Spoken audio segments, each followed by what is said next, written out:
सकती हूँ। एक्टिंग और कंटेंट क्रिएट करने के अलावा जो चीज़ें इंसान को फेमस या फिर थोड़ी बहुत ट्रेंड में रहने के लिए मदद करती है is to create content on social media. And I can understand कि आप बहुत ही uncomfortable very very too very put yourself out there. तो एब्सोल्युटली। ऐसी कौन सी चीज़ें जो आपको खुद को मार मार के करवानी पड़ती हैं, चाहे वो पिक्चर अपलोड करना हो, रील करना हो, कुछ भी करना हो? This question is gonna come to you as well Jitu.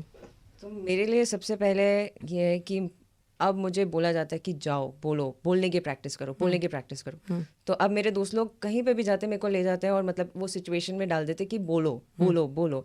In fact इस बार भी मतलब I had no plans to give like interviews and all that, but मुझे बोला गया है, डांट के बोला गया है कि बोलना पड़ेगा, इंटरव्यूज़ देने पड़ेंगे. सो ये चीज़ से मैं बहुत घबराती हूँ.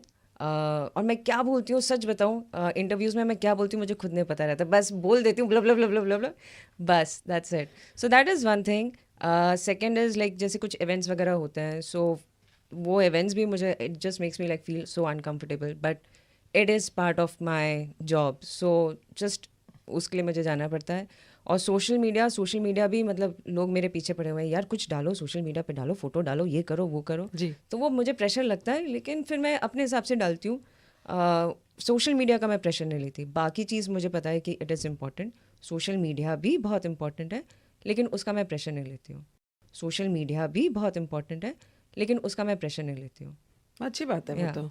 दैट्स अ गुड थिंग, क्योंकि हमारे तो हर रोज सोच रहे हैं हम अभी क्या अब Yeah. आइसक्रीम खाते हुए डालने Yeah. वो करते हुए डालने. और एक बार आप वो लूप में फंस जाते हो ना, तो फिर वो और हैवी हो जाता है हेड में कि यार अब ये डालना है, अब ये डालना है, 3 दिन हो गया कुछ नहीं डाला है. तो मैं उस चीज़ का लोड ही नहीं लेती हूँ. अच्छी बात है. You have also the privilege to not take that load ना, क्योंकि आप है रिंकी, ठीक है, अब आप हुई हैं फेमस.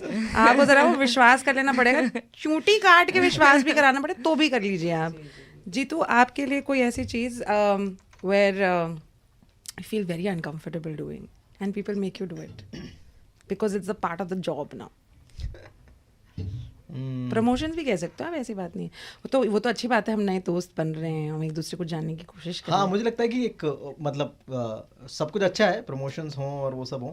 मुझे लगता है कि कुछ भगवान कुछ ऐसा टूल बना दे कि हाँ मतलब तुम फिल्म करो, काम करो, और वो एक टूल हो जिससे तुम्हारी एक बार में एक बटन दबाने से सारी प्रमोशंस हो जाए.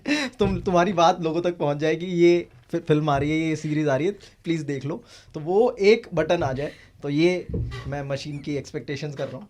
बट हाँ, बट नहीं लाइक मतलब मुझे लगता है कि ये भी पार्ट ऑफ फिल्म मेकिंग होता है. जी. और बहुत अच्छा एग्जाम्पल आमिर सर देते हैं इस बात का. और जो उन्होंने बहुत पहले एक इंटरव्यू दिया, आजकल तो ये बात बहुत सुनने में आ रही है उनके इंटरव्यूज़ में, क्योंकि वो बहुत सारे इंटरव्यूज़ कर रहे हैं. तो पहले वो बहुत कम इंटरव्यूज़ किया करते थे. तो ऐसा क्यों लग रहा है आप थक रहे हैं अब? आमिर सर बस हो गया. हाँ, उन्होंने बहुत पहले बोला था कि हाँ मतलब marketing and promotions are part of film making. It's just like that कि जब तुम्हारे पास कोई किस्सा होता है, तो तुम्हारे साथ कोई इंटरेस्टिंग किस्सा हुआ तो तुम 5 लोगों को बुला के घर पे आके बोलते हो ना. वही जो आपने स्टार्टिंग बोला कि जब तक वो साथ में जिसके साथ देखने वाला मारने वाला बंदा नहीं होगी, देख क्या जोक मारा है, तब तक मज़ा नहीं ना. तुम्हारे पास कहानी है, तुम अकेले लेके कुछ मज़ा नहीं आएगा. तो तुम एक्साइटिंगली बताते हो कि अरे देख देख क्या हुआ मेरे साथ. तो तुम्हें ऑडियंस चाहिए होती है. राइट. एंड वो हमेशा से लोग करते आ रहे हैं. लाइक मतलब अगर पहले भी जाएंगे तो नुक्कड़ नाटक जो होते थे, लोग जाके बुलाते थे कि आओ आओ नुक्कड़ नाटक देखो. So it's that. तो वो करना ज़रूरी है. बट ऑफ कोर्स हाँ मतलब क्योंकि हम इसको अपना पार्ट, लोग हमको लगता है कि अरे कर तो दिया ना, एक्टिंग कर तो दी भाई, अभी मतलब अभी ये क्या करा रहे हो. बट वो पार्ट ऑफ इट होता है. करेक्ट. कि तुम्हें लोगों को भी इंगेज करना पड़ेगा. उनको कहानी पे उनको बिठाना पड़ेगा कि देखो भाई हमारी सीरीज़ आई है, हमारी फिल्म आई है, वहाँ तक लेके जाना पड़ेगा. तो वो है. पर हाँ उसमें तक जाता है. बट मुझे जो ज़्यादा प्रॉब्लम होती है वो उसमें होती है, बट जब कोई चीज़ ऐसी आती है कि हाँ वो मेरे जिसमें मेरा कोई पर्सनल टच नहीं है, वो पोस्ट करना पड़ेगा, वो बहुत फैब्रिकेटेड लगे, तब बड़ा मैं परेशान हो जाता हूँ. तब मैं बोलता हूँ कि अरे इसको ऐसे कर सकते हैं क्या. और वहाँ पे अगर सामने क्लाइंट या जो भी है वो थोड़ा रिजिड हो जाए कि नहीं नहीं हमें ऐसा ही चाहिए, तो फिर उससे बड़ी तकलीफ होती है. अदरवाइज मैं चाहता हूँ कि अगर इंस्टाग्राम जैसे शुरू हुआ था, जब तक वो ऑर्गेनिक नहीं लगेगा, जब तक उसमें मेरा पर्सनल टच नहीं आएगा, तो मज़ा नहीं आएगा. तो जब वो चीज़ नहीं हो रही होती है तो मैं बहुत कोफ्त आती मैं, और मतलब वो मेरा पारा एक्चुअली चढ़ा दी थी. और मैं गुस्सा आया था मुझे कि अरे यार मत कर, मतलब समझो ना, बात को समझो. दोनों के लिए वर्क नहीं करेगा.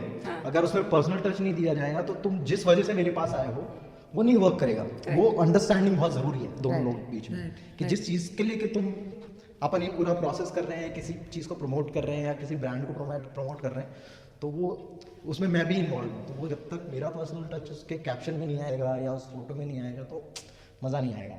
और वो कुछ लोग बहुत अच्छे से समझ जाते हैं एक बार में, बट कुछ लोगों को टाइम लगता है, तो उस टाइम बड़ी तकलीफ होती है। या पंचायत, क्योंकि हम प्रमोशन के बारे में बात कर रहे हैं, पंचायत सीजन 4 जब आप शूट कर रहे थे, कभी क्या ऐसा होता है कि कोई सीन आपने किया है, करते करते बड़ा मज़ा आया, आपको लगा कि मैं इसका ना मेंटल नोट बना लेती हूँ, क्योंकि फिर ना ये प्रमोशन में इसके बारे में बात करने में बड़ा मज़ा आएगा, मज़ा आ जाएगा बिल्कुल, मतलब ये पड़ेगा, फिर ये बन जाएगा हमारा प्रमोशनल वाले, ये हम हर इंटरव्यू में जाकर चिपका देंगे।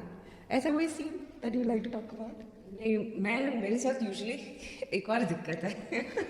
Let's talk about it. एक काम करते हैं, एक सोफा लाते हैं, आज become a therapist for the evening.